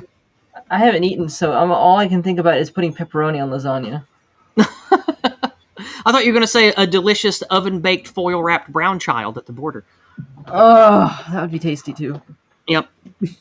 For those of you that don't know, in the previous installments of Dragons of Discord, the Red Dragons oftentimes talk about how the immigrant children in the little foil blankets look like tasty potatoes. Loaded potato would be pretty damn good. I had a loaded baked potato yesterday. It was quite good. You put bacon on it. Ginger, do you have anything to add to this? Anything you'd like to say to the Red? I don't really have much of anything to add to the conversation, but I do have a request of Wes. Both as means of which to get back at 3 of 12, and also as a means of which to just generally entertain our illustrious Crimson Overlord here. Wes, could you just go ahead and explain to us the means by which you would prepare your most choice cut of pork shoulder? Oh, stop. No, I'm not. All right. That's enough of that. All right. If we are done with this dragon, we must respect his time. So if we are finished, he is appreciative, and he said he will put in a good word for us with the council. So unless there's anything else, we're going to bid him adieu. Is the party good? Yeah. Oh yeah. Oh yeah. I'm going to have to make some prime rib stir fry or something. All right. Well, I have good news, everyone. Good news, everyone. The council is very happy with us today and expecting us to do very well with these dragons. They have prepared a mound of treasure for us today. A mound of treasure.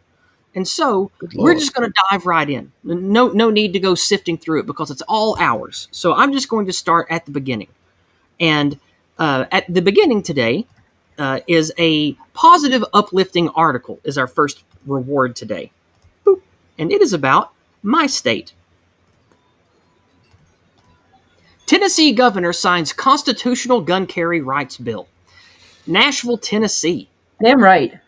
Tennessee has become the latest state to soon allow most adults 21 and older to carry handguns without first having to clear a background check and training after Governor Bill Lee on Thursday signed the measure into law. Quote by him, "I signed constitutional carry today because it shouldn't be hard for law-abiding Tennesseans to exercise their Second Amendment rights." Lee initially proposed the NRA-backed legislation last year before the scamdemic caused lawmakers to narrow their focus. He renewed that effort when lawmakers returned for this year's legislative session, where the GOP-controlled assembly easily advanced the measure on his desk. So that's right. My state, the great state of Tennessee, now a constitutional carry state. Hallelujah. Goddamn, I need to move. That is incredible. It's quite good. It's quite good. Now, I wonder if ever the UK will return to a state in which you can effectively carry a gun or even own a gun in any way, shape, or form. Don't you have that hunting thing? Yes, technically. So moving on, we have a lot of treasure to get through. So the next bit of treasure from the hoard that we have comes in a pile of memes. We have a lot of memes to get through. First up, since we had a Sesame Street thing earlier,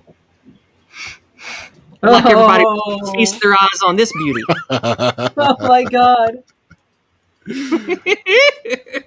Oh, Cookie Monster. He's normally such a good boy, too. Oh, I love this one. All right. Our next piece of treasure. This one would be one that our libertarians and economicists will like. Oh, fucking damn it. Oh. It's a good one.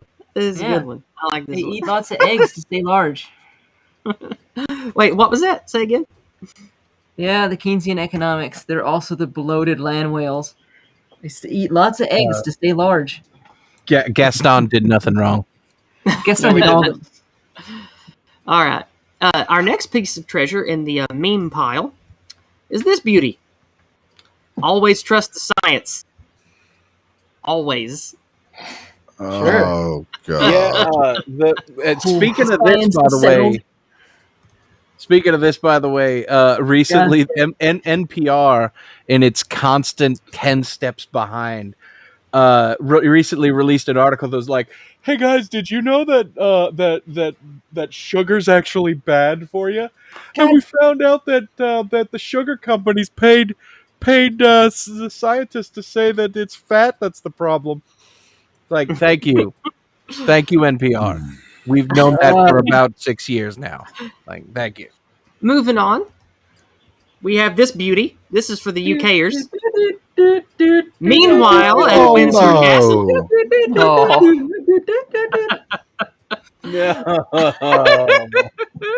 Don't do it. No. Oh, Philip. The poor corpse isn't even cold yet. Come on. Yes. Just ignore the fact that he's been a corpse for the last 6 months. Oh, but more importantly, Elizabeth II is single. All right. Hey, now the rest of the treasure is a little spicy. The rest of the treasures is a bit spicy, starting with this one. This is back from April Fool's Day on April 1st. Oh. No, that can't be real. It can't be. Look it up. He do. You know what? He'd do it. No, You that can't be his actual Twitter because he'd be it's verified. It's verified. It's verified. He is such a volatile shit poster. He makes most of us look sane. Yep. Good All God. right. Moving on. Yeah.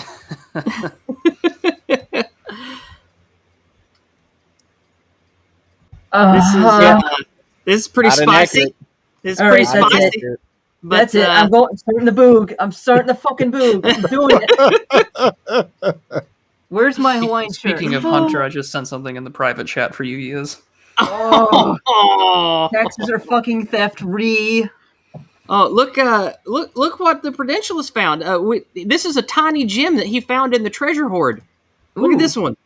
Oh, look at that parm. Oh. As an Italian, I am deeply offended by this. Mm-hmm. New travel size packaging confusing to crack smokers. Like these are lunchboxes. New travel size packaging confusing to crack smokers. Yeah. That was a good find in the treasure hoard. I almost missed that one. Thanks, Hunter. Very cool. Wonderful. Yeah, all that continuing on smoking. Say again, 3.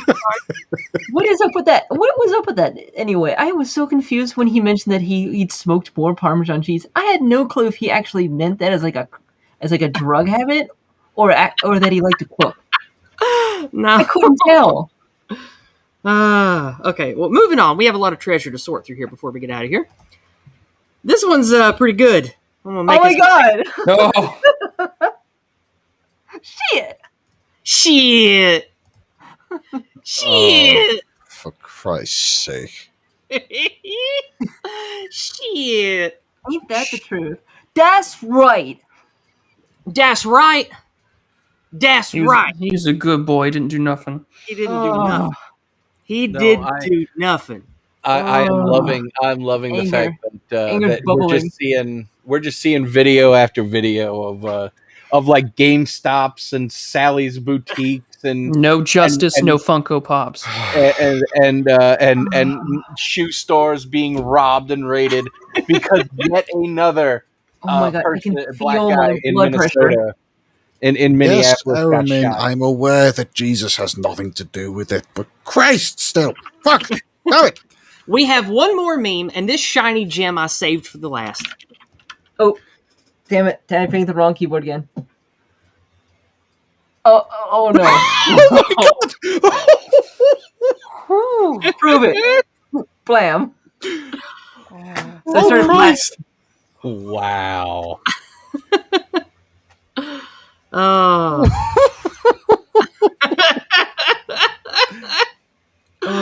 my God, it's beautiful. Holy The word is beautiful. That's a perfect meme. No. I'm jealous that That I didn't is. make it. It's that perfect. is so good. I'm honestly surprised that's an edit, because that seems like the exact kind of thing the Stone Toss would do. Yeah, it is. 41% of the time works every time. 41% of the time it works. He's a transgender. We do. All right. Now, the last two pieces of treasure are magic items, and magic items are, of course, videos. So we have two final pieces of treasure, which I'm going to be sharing here.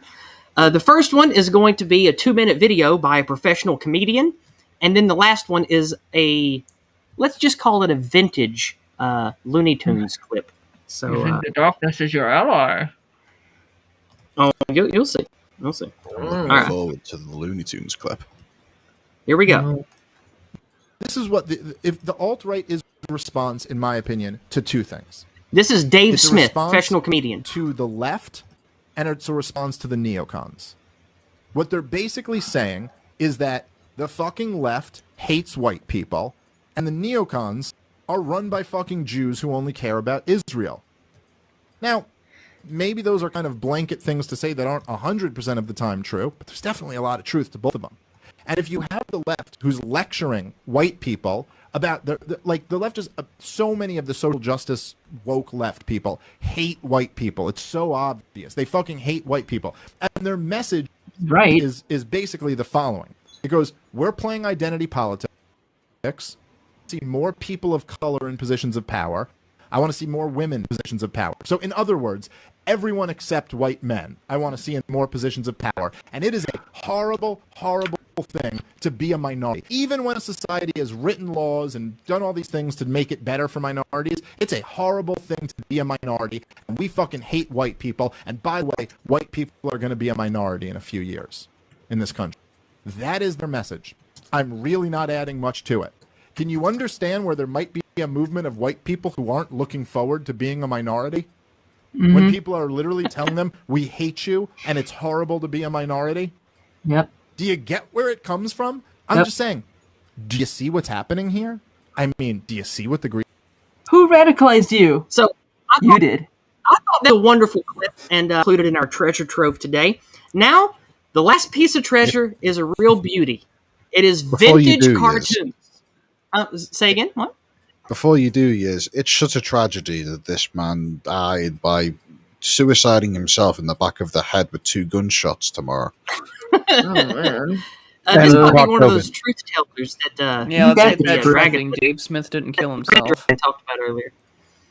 Yeah. Now, ain't that the last thing that we have today is an old Looney Tunes clip. So everybody pay attention for your last bit of treasure today.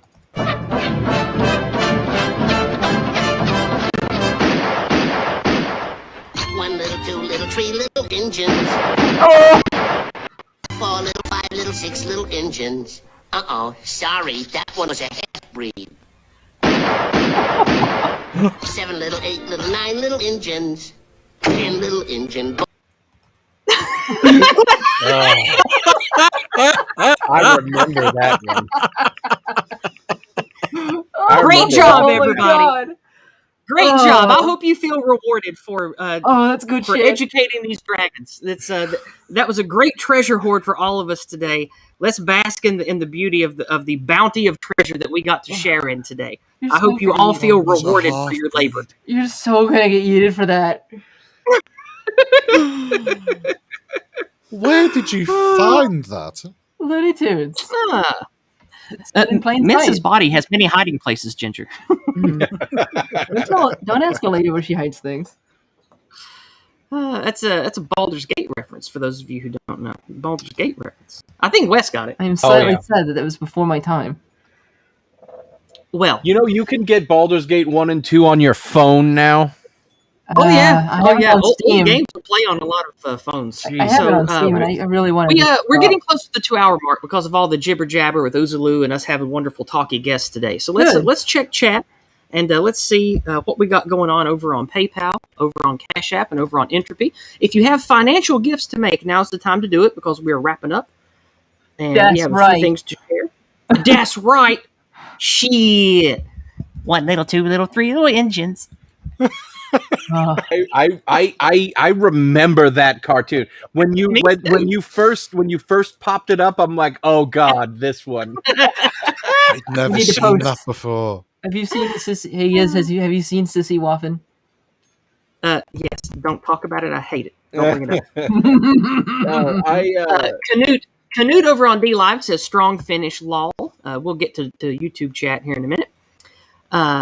I saw the person who linked me something on Discord to share on the show, and I'm not going to do it, not necessarily because I think it would get me yeeted, but it wasn't prepared or vetted by me, and it didn't fit the theme or the mood of what I wanted today. Mm-hmm. Over on Trovo, thank you, Morty, for being around.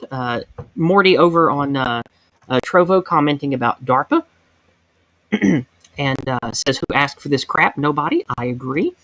Over on Cash App and PayPal, still nothing, so we're going to go ahead and close those out for the day. And on Entropy, we have a couple of things over on the question widget. So nice to see people using the question widget at my behest. Thank you. First up, we have Byron saying, how many of those children were sent alone by their parents for better conditions, even if the improved conditions are temporary? Less than 100? It's a good question. Maybe somebody should look into that. Or maybe we should just not allow them to come and create incentives to keep them from coming, as well as disincentives. Enoch Powell was right.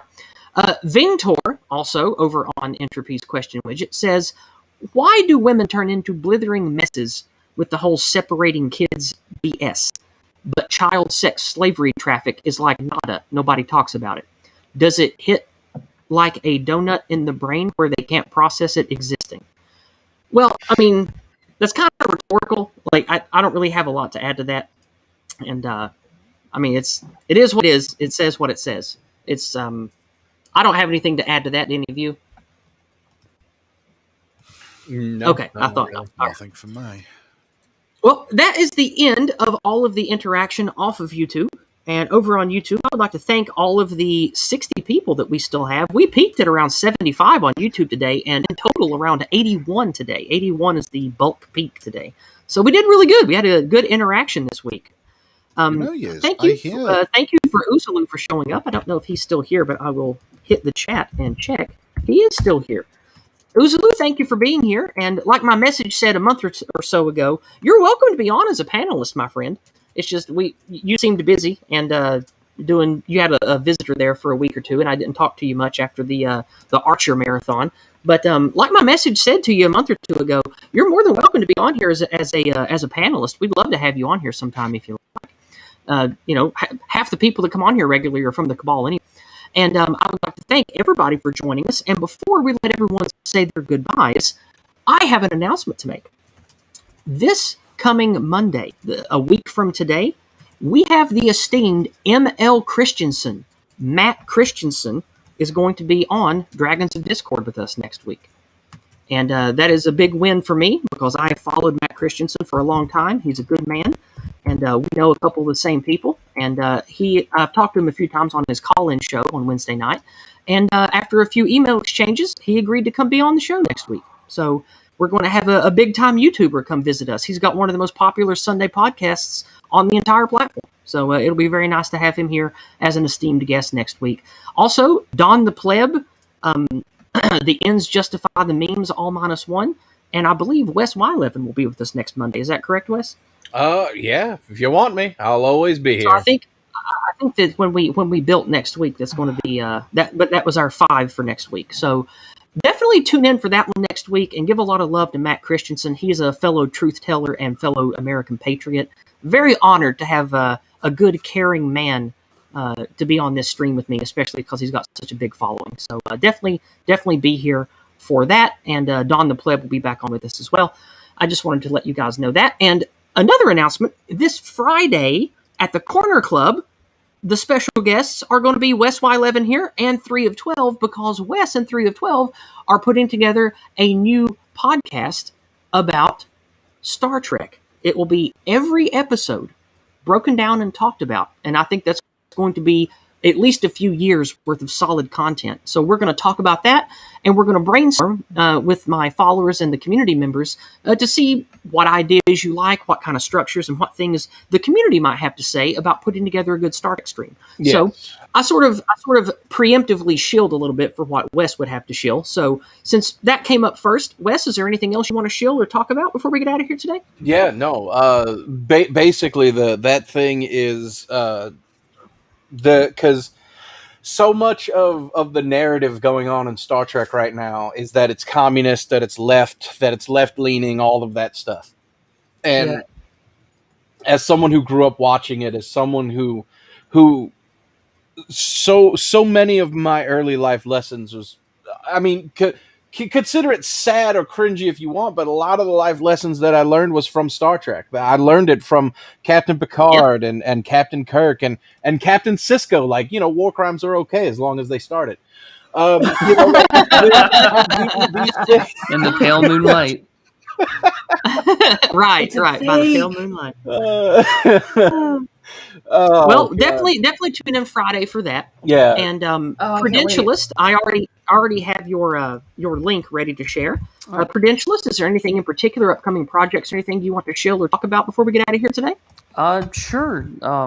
Thanks for linking my channel on here. It was really fun being on. I had a great time. This is definitely more relaxing and not as serious as some of the stuff that I get to do. So I greatly appreciate it. I'm glad you had a good time. And anybody who has a good time and is a friend of the channel, I make them this offer. Would you be interested in coming back on for another one of these in the future? Sure, that'd be a lot of fun. Alrighty, well, I'll put you on the bullpen roster, and we're going to try to rotate everybody in and out. Once we get enough people, I'm going to try to have people on no more than once a month if I can help it. But right now, it's just the core team of like 10 of us that are making it happen. Sure. But eventually, I'd like this to be big and successful, sort of like Seal of Approval and Unpopular Opinions. So we have a big group of people coming in and out. Yeah. But as for my channel, Yeah. Sorry. No, you're good. Just is to wrap up the little shilling here. Just as for my channel, I comment on politics and philosophy, and I have a focus for international relations and foreign policy. So in my upcoming projects is that I will be having a piece published in the Great Powers Journal on what's currently going on in Ukraine. Ooh, that sounds good. Is the Holodomor going to come up? Well, maybe. Who knows? Okay. Ginger, I know you're not a content creator. Is there anything you want to say or shield before we get out of here? I was just going to say that I genuinely do think that this stream has the potential to become something really amazing and large, purely because of its excellent comedic slant. We need more of this kind of content in the Yes, the world, we do. and Yes, we do. This is a wonderful addition.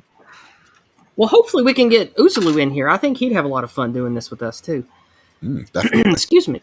So if you guys know content creators or personalities that speak or have podcasts or just regular mouthpieces like Scrump, definitely invite them to be on here. And yes, I've already invited Scrump and SFO. I've been inviting them regularly. And of course, like usual, they just put me off and say one day. But it'll happen one day. Oh, don't worry. That was just like that. Yeah, I know.